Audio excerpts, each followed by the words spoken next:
Venn diagram. What is Venn diagram? A relation between sets represented by a Venn diagram. Means आपको different अगर set दे दिए जाएं और उनमें हमने बोला कि रिलेशन बनाओ, मीन्स अगर आप 2 सेट ले रहे हो तो उनमें क्या कॉमन है, क्या कॉमन नहीं है, अगर हमने इसकी डिस्कशन करनी है तो हमें एक वेन डायग्राम चाहिए, ठीक है। These diagrams consist a rectangle, इसको हम शो करते हैं कि रेक्टेंगल के साथ, और ये जो रेक्टेंगल है, जो बड़ी वाली रेक्टेंगल है, ये रिप्रेजेंट करती है यूनिवर्सल सेट को। यहाँ पर इसके ऊपर एक ये यू लिखा होता है, तो that is used for the universal set. इस यूनिवर्सल सेट को हमेशा हम एक रेक्टेंगल में रखते हैं, और जो यूनिवर्सल सेट के जो पार्ट्स होते हैं, जो उसके सबसेट होते हैं, उनको हम रखते हैं सर्कल में, ठीक है। जो सेट है, सिंपल सेट को हम डिनोट करेंगे, ड्रॉ करेंगे सर्कल के साथ, और यूनिवर्सल सेट को हम ड्रॉ करेंगे रेक्टेंगल के साथ, ठीक है। तो here I have written everything about the Venn diagram. Relation between sets represented by Venn diagram. This diagram consist a rectangle. This the universal set is represented in this rectangle. Its subset representation is in circle and element representation is in with the dot. अब देखो यहाँ पर आपको dots दिखाई दे रही हैं, like अगर मैं यहाँ पर सेट ले रही हूँ 2 A एंड B, तो ये जो डॉट है, ये डॉट लाइक यहाँ पे कोई नंबर 1 पड़ा है, कोई नंबर 5 है, कोई 7 है, कोई √2 है, तो ये सारे जो एलिमेंट्स हैं 1, 5, 7, √2, ये किसको बिलोंग कर रही हैं? यूनिवर्सल सेट को। और ये सेट ए एंड बी भी किसको बिलोंग कर रहा है? यूनिवर्सल सेट को, वो उसका सबसेट है, ठीक है। तो एलिमेंट्स को हमेशा हम डॉट्स के साथ रिप्रेजेंट करेंगे, और जो सेट के जो पूरा सेट होगा उसको हम सर्कल के साथ डिनोट करेंगे। That is about the Venn diagram. Clear? आगे आगे और करते जाएंगे, आपको क्लियर होता जाएगा। अब बेटा देखो, यहाँ पर हमने 2 मेन ऑपरेशंस पढ़ने हैं इस चैप्टर में। Operation that is on union and second is on intersection, ठीक है। यहाँ से हमारा मेन टॉपिक शुरू होगा और यहाँ से ही आपको क्वेश्चंस आने हैं, ठीक है। तो ऑपरेशंस में आपको 2 टॉपिक कवर करने हैं, यूनियन एंड इंटरसेक्शन। आगे वाला जितना भी टॉपिक है वो इसी पे बेस्ड है, यूनियन एंड इंटरसेक्शन पे। तो first of all I am going to introduce in front of you that is union. तो बेटा अगर मैं यूनियन की बात करूँ, यूनियन का मतलब यूनाइट करना, सबको जोड़ के रखना, ठीक है। नाम से ही क्लियर हो रहा है यूनियन। लेकिन मैथ्स में हमने यूनियन का क्या मतलब लेना है, मैथमेटिकली यूनियन का क्या मतलब, और नंबर्स में हम इसको किस तरह से यूज़ करते हैं। अब देखो, मैंने 2 सेट लिए। सबसे पहले ए एंड बी हमने 2 सेट लिए। You can take 3 set, 4 set, more than 2 set you can take, लेकिन डेफिनेशंस के लिए 2 सेट इनफ है, ठीक है। Let A and B are 2 set, then the union of A and B consist all the elements of A और B. यहाँ पर देखो, मैंने गलती से एंड लिख दिया था, यहाँ पर और आएगा। ये है इसकी की पॉइंट है ये इसका। और यूनियन का मतलब होता है और, याद रखना है। देखो, यूनियन का मतलब क्या है कि अगर आप यूनियन बनाते हो 2 सेट की, आपने 2 सेट ले लिए, ठीक है। अब उस यूनियन में कौन कौन से एलिमेंट्स आएंगे? उस यूनियन में या तो ए के एलिमेंट होंगे या फिर बी के एलिमेंट होंगे। तो इसको मैंने 2 वेन डायग्राम्स की एग्जांपल से भी ड्रॉ किया है। अगर तो देखो, मैंने 2 सेट लिए ए एंड बी और उसमें कुछ भी कॉमन नहीं है, नथिंग इज़ कॉमन, तो ये जो येलो साइन है वो किसको रिप्रेजेंट कर रहा है? यूनियन को। मीन्स कि मेरे को यूनियन में कौन से एलिमेंट्स लेने हैं? मुझे ए के एलिमेंट्स भी लेने हैं, बी के एलिमेंट्स भी लेने हैं, ठीक है। लेकिन हम यहाँ पर एंड नहीं लेंगे। एंड का मतलब होता है कॉमन चीज़ें। हमने यहाँ पर कॉमन चीज़ें नहीं लेनी। यूनियन का मतलब ये है, मैं आपको बताती हूँ, वेट। देखो, यूनियन का मतलब क्या है, ये कोई सेट है, ठीक है। अब इस सेट में ना ए यूनियन बी है। इस सेट का नाम क्या है? A union B. मतलब ये सेट किसको रिप्रेजेंट कर रहा है? ये सेट यूनियन को रिप्रेजेंट कर रहा है। अब देखो, मेरा कोई सेट था 1, 2, 3, और जो मेरा बी सेट था वो था ए, बी, सी एंड डी। तो इट मीन बेटा, यूनियन में कौन कौन से एलिमेंट्स आएंगे? यूनियन में क्या क्या होगा? यूनियन में होगा 1 होगा, 2 होगा, 3, ए, बी, सी, डी। यूनियन में सब कुछ आ गया, जो कुछ ए सेट में भी था और जो कुछ बी सेट में भी था। अब देखो, मैं क्या करने लगी हूँ, इस यूनियन से, ये जो आपको यूनियन दी हुई है, ये जो यूनियन हमने लिखी हुई है, इस यूनियन से मैं एक एलिमेंट निकाल रही हूँ एक्स। समझ गए? इस यूनियन से मैंने एक एलिमेंट बाहर निकाला एक्स। अब ये एक्स कैसा होगा, कैसी इमेज होगी, कैसा दिखता है ये सेट? ये सेट कैसा दिखेगा? ये एक्स कैसा दिखेगा? ये एक्स, मैं यहाँ पे एक्स की बात कर रही हूँ, मैं दोबारा से रिपीट कर देती हूँ। इस यूनियन में से मैंने एक एलिमेंट को बाहर निकाला, एलिमेंट इज एक्स। अब इस एक्स की शक्ल देखो कैसी होगी, या तो बेटा ये एक्स ए को बिलोंग करेगा, अब समझ गए ना हम और क्यों लिखते हैं, हम एंड क्यों नहीं लिखते, समझ गए। या तो ये एक्स, या तो ये वाला जो एक्स है, या तो एक्स 1 होगा या 2 होगा या 3 होगा, ये ऑप्शंस होंगी। दूसरी ऑप्शंस क्या बन सकते हैं, या तो इस जब मैं यूनियन में से एक एलिमेंट को बाहर निकाल रही हूँ, या तो वो 1 जैसा दिखता है या 2 जैसा दिखता है या फिर 3 जैसा दिखता है। और अगर मैं उसको बी में से निकाल रही हूँ, अगर मैं उसको बी सेट में से बाहर निकाल रही हूँ, तो वो एक्स कैसा दिखेगा, या तो वो ए होगा या बी होगा या सी होगा या फिर डी होगा। तो आपको यहाँ से क्या पता चलता है कि जब आप यूनियन में से कोई एलिमेंट को निकालते हो तो वो एलिमेंट या तो एक्स ए सेट को बिलोंग कर रहा होता है, एलिमेंट बिलोंग कर रहा है, सेट की बात नहीं कर दी, सेट को हमेशा ब्रैकेट्स में लिखने हैं, हमने यहाँ पे एलिमेंट की बात की है, आपको मैंने पहले ही बता दिया एलिमेंट हमेशा बिलोंग करता है। तो इट मीन्स या तो वो एक्स ए को बिलोंग करेगा या फिर वो एक्स बी को बिलोंग करेगा। This is the definition of the union, ठीक है।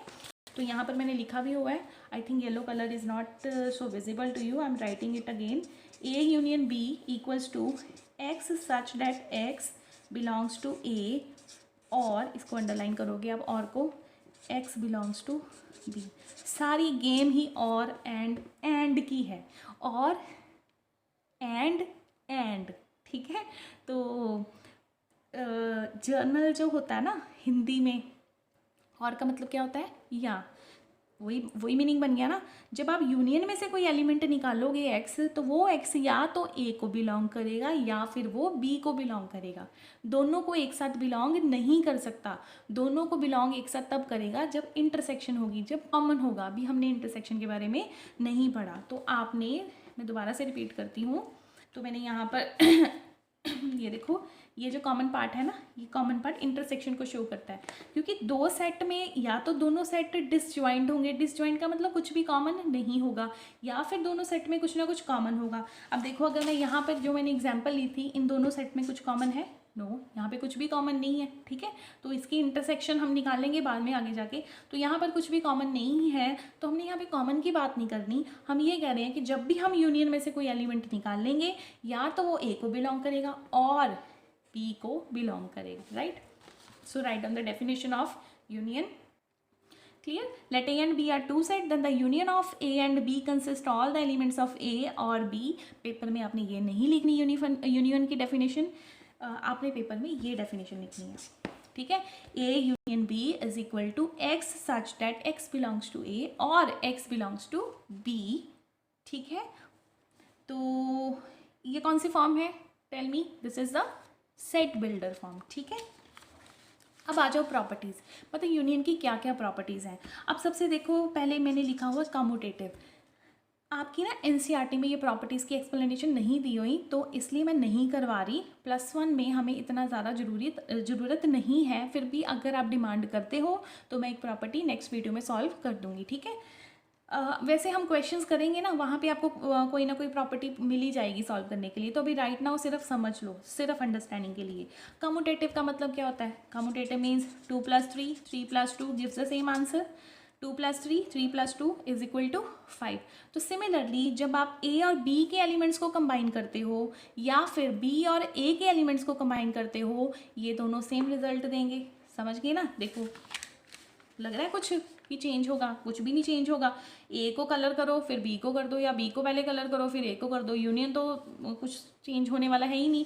तो इट मीन्स यूनियन क्या होती है, ऑलवेज कम्यूटेटिव, ठीक है। नेम याद होना चाहिए, कभी एमसीक्यू आ गया ना, A union B, B union A, कौन सी प्रॉपर्टी है, 4 नाम लिख दिए, तो आपने क्या आंसर देना है, कम्यूटेटिव, ठीक है। सिमिलरली एसोसिएटिव, एसोसिएटिव का मतलब क्या होता है, वो आप करते नहीं 2 × 3 × 2 4 लिख लो, और 4 को इधर ले आओ, 4 × 2 × 3 गिव्स द सेम आंसर, वही चीज़ है, यूनियन में लिख दिया हमने। A union B union C equals to A union B union C, this is called associative property, ठीक है। नेक्स्ट देखो, ए की फाई के साथ, फाई क्या है, एम्प्टी सेट, एम्प्टी सेट को किसी के साथ यूनाइट करोगे तो आंसर क्या आएगा, जल्दी से बोल दो, ए ही आएगा, ठीक है। अगर ना देखो ना, अगर ए में एलिमेंट है आपके पास, वेट, अगर आपके पास ए में एलिमेंट हैं 1 2 3 और बी आपका जो है एम्प्टी सेट है, तो बेटा ए यूनियन बी में क्या आएगा 1 2 3। एम्प्टी तो एम्प्टी है, उसको लिखने की क्या ज़रूरत है, उसको तो हम लिख ही नहीं सकते, ठीक है। तो आज मुझे एक बच्चे ने बहुत अच्छा क्वेश्चन पूछा था कि क्या एम्प्टी सेट का कोई सबसेट होता है। तो मैं रिपीट कर देती हूँ बेटा, हर एक सबसेट का सबसेट होता है, वो क्या होता है proper set. Proper set is subset of each and every set. Proper set क्या होता है, जो उसके जैसा होता है, बिल्कुल करवाया था ना आपको वीडियो में, ठीक है। तो एम्प्टी सेट का सबसेट क्या होगा, एम्प्टी सेट ही होगा, क्योंकि एम्प्टी सेट का प्रॉपर सेट क्या है, एम्प्टी सेट। तो empty set is subset of empty set, ठीक है। एमसीक्यू आ सकता है, अच्छा क्वेश्चन था। नेक्स्ट देखो, A union A equals to A. देखो ए की अपने साथ ही यूनियन करोगे तो क्या आएगा, देख लो दोबारा से देख लो ये example, A equals to 1 2 3, A union A के अपने साथ ही यूनियन कर दो, आंसर तो यही आना है। रेपिटेशन अलाउड है ही नहीं सेट में, पता लग गया ना डेफिनेशन, यहाँ पे आ गई ना डेफिनेशन, ठीक है। आप इसको ऐसे नहीं लिखोगे 1 2 3 1 2 3, ये तो स्ट्रिक्टली गलत हो गया। आपको मैंने तभी बोला था डिस्टिंक्ट एंड वेल डिफाइंड, अलग अलग होनी चाहिए, वेल डिफाइंड होनी चाहिए, वो डेफिनेशन यहाँ पे अप्लाई हो रही है, ठीक है। नेक्स्ट देखो, नेक्स्ट इज ये यू हमने लिया यूनिवर्सल सेट। यूनिवर्सल सेट की ए के साथ यूनियन क्या आएगी, कभी भी देखो बेटा बड़ा सेट जो होता है ना, बड़े सेट की छोटे सेट के साथ यूनियन करोगे तो क्या आएगी बड़ा सेट ही आएगा, क्योंकि उस बड़े सेट में ऑलरेडी छोटा सेट इंक्लूड है। ये देखो, अगर मैं यहाँ पे कोई सेट ले लेती हूँ ए और ये मैं सेट ले लेती हूँ बी, ठीक है। अगर हम मान रहे हैं कि ए में 1 2 3 है और बी में ओनली 1 है, ठीक है, तो बेटा देखो ए यूनियन बी में क्या होगा, ऑब्वियस है ना, ए 1 2 3 ही होगा, दोबारा रेपिटेशन तो करनी नहीं है, 3 ही तो आएंगे यूनियन में, और क्या यहाँ से नए एलिमेंट्स थोड़े ना आ जाएंगे, ठीक है। सिमिलरली किसी भी यूनिवर्सल सेट की अगर आप ए के साथ किसी भी सेट के साथ अगर आप यूनियन करते हो तो उसका आंसर क्या आएगा, union. This is called universal law. ये बहुत इंपॉर्टेंट है, सेट की अपने साथ यूनियन को बोलते हैं idempotent law. Idempotent, idempotent law, ठीक है, राइट। सिमिलरली जो फाई के साथ अगर आप यूनियन करते हो, मतलब कि मैं आपको बताती हूँ आइडेंटिटी क्या होती है, चलो नेक्स्ट वीडियो में डिस्कस करेंगे, ठीक है। आइडेंटिटी के बारे में डिस्कस करेंगे, अच्छा टॉपिक है ये वाला। तो किसी भी सेट की अपने साथ खाली सेट के साथ यूनियन करने पर वो खाली ए ही देगा हमें आंसर, वो मैं आपको बता ही चुकी हूँ एग्जाम्पल के थ्रू। तो इस लॉ को कहते हैं आइडेंटिटी लॉ। तो ये हमने डिस्कस करना है नेक्स्ट वीडियो में, अच्छा टॉपिक है, तो you will enjoy this topic. Okay बेटा, that's enough for today, thank you.